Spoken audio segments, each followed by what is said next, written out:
Do you know that checkbox you can tick when booking a flight or ordering a package that promises you can offset all of the carbon that you just emitted? And you're good? Have you ever wondered whether that's actually legit?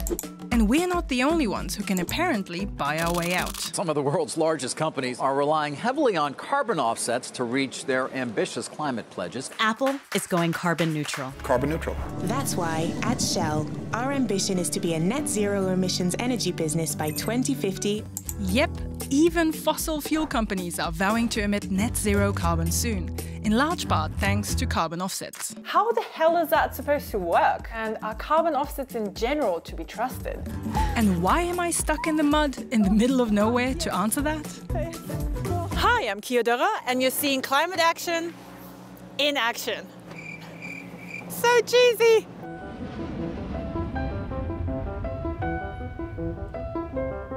I know carbon offsets don't really sound that sexy, but they're kind of a hot topic right now. So the basic idea of an offset is that if you're naughty and you emit a lot of carbon, that you can pay to have those emissions reduced somewhere else. The logic is that since the emitted CO2 goes into the atmosphere and damages the entire planet, you can cancel it out anywhere, preferably somewhere where it's easier and cheaper to do so. But I'm getting ahead of myself. Probably the first thing that comes to mind when you think offsets are trees, planting them or protecting them from being cut down. Trees, of course, sequester carbon, making them a very popular offset. Or you could pay projects to install renewable energy, like wind, solar, or biogas. Then we get to the niche stuff, capturing the excess methane that seeps out from landfills or open coal mines. Effective, since methane is about 25 times more potent than CO2. Or you can have even worse greenhouse gases destroyed or avoided, like laughing gas, which is about 300 times worse than CO2. Okay, so I wanted to know exactly where my money goes to when I compensate my own private carbon footprint. Let's say I'm flying from Berlin to Tokyo. Please don't shoot me. I'm visiting my family. So there is a box here where I can say offset CO2 emissions. That says supports 10 international projects for a global impact. But I want to know which, and I want to know where.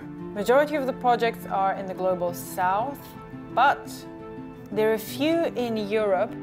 So 2 of the projects are in Germany actually, and both are not that far away. Let's go there.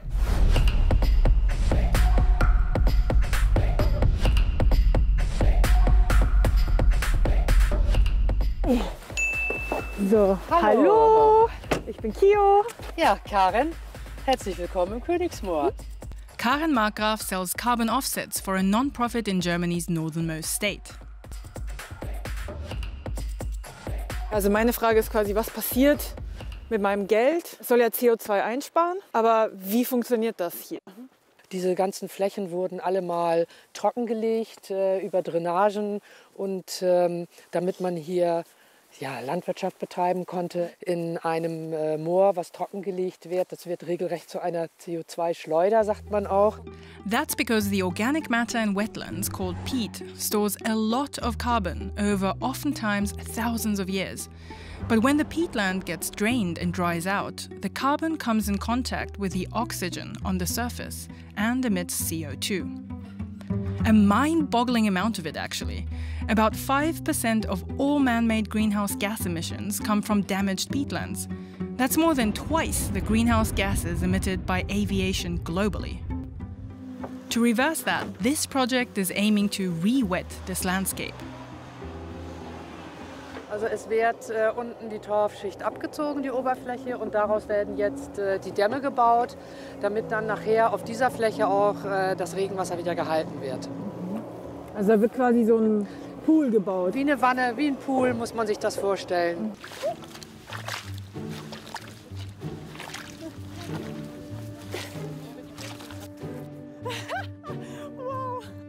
Around the corner there is a dam that was completed half a year ago.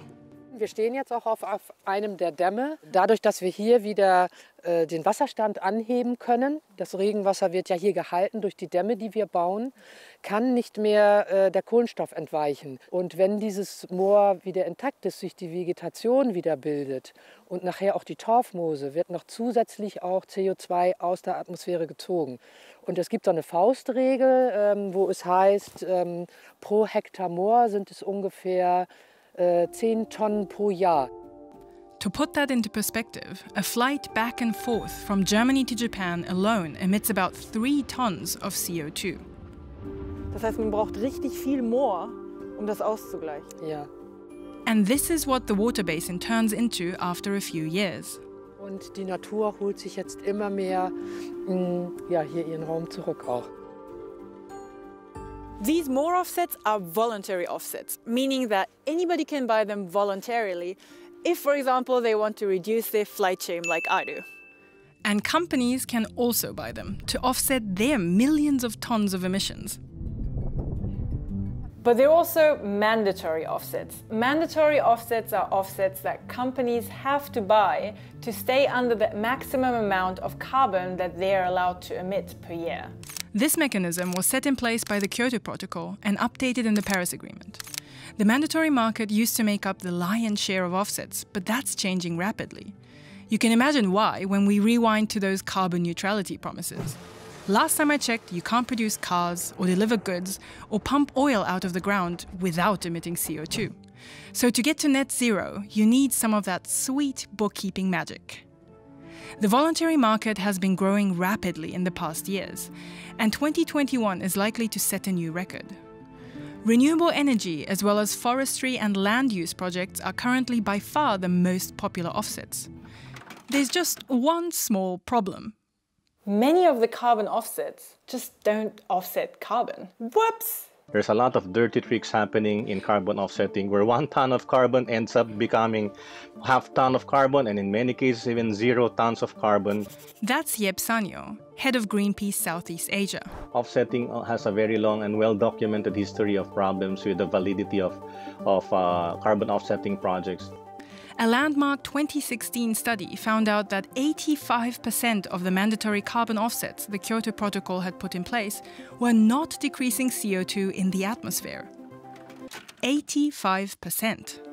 And not much has changed since then. One small example, another study by a carbon offset broker recently looked at 100 voluntary offsets, mostly the popular afforestation and conservation projects, and found that over 90% don't deliver on their promises. So how the hell is that possible? Well, it has to do with the very complex nature of carbon offsets. So, back to the peatland. The question is whether the project that you're funding might have just happened anyway. And if that's the case, then your payment isn't really making a difference. This is Derek Broekhoff. He has worked on energy and climate policy for more than 18 years. It's not really causing emissions to go down. So this is the real Achilles heel of the carbon offset market. Was wäre hier passiert, ohne das Geld quasi von den Kompensationen? Ja, es wird wahrscheinlich weiterhin als Ackerland oder auch als Weidefläche genutzt werden. Die Fläche wird trockengelegt und der Kohlenstoff hätte so richtig schön immer weiter wäre in die Atmosphäre gegangen. This project is what is called additional. The money invested had an additional effect of reducing emissions that wouldn't have happened otherwise. And that's most often the case for projects that would not be economically viable without offset money. For example, destroying industrial pollutants. There is no financial reason for this to happen. The only reason why this gets done is because people pay for it to be done. A lot of methane capturing and destroying projects are similar. But now we get into trickier territory. It's not so clear in a lot of energy efficiency projects, renewable energy projects. That was the case, for example, in India. A study showed over half of wind turbines built with carbon offset money would most probably have been built anyway. Planting trees or conservation projects can also be problematic, because planting trees is nice and good and all, and they're great CO2 suckers, but only as long as they live. Many of these projects on paper are promised those plantations stay for the longest time, and then after 10 years you visit the site and it's gone. For example, satellite images collected by ProPublica in Cambodia show that in the forested areas that should have been completely protected, half of the forest has been logged or otherwise destroyed 10 years later.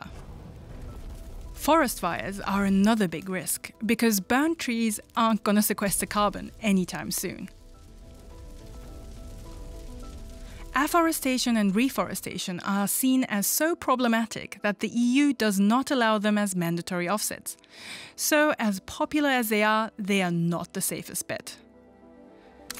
The next question is, will the problem just go elsewhere? Let's say you buy carbon offsets to help save the Amazon from deforestation in Brazil. Maybe that will just shift the problem to parts of the Amazon that are not protected, and the rainforest will get logged in neighboring Peru. And last, but certainly not least, is the problem of double counting. Or, who gets bragging rights?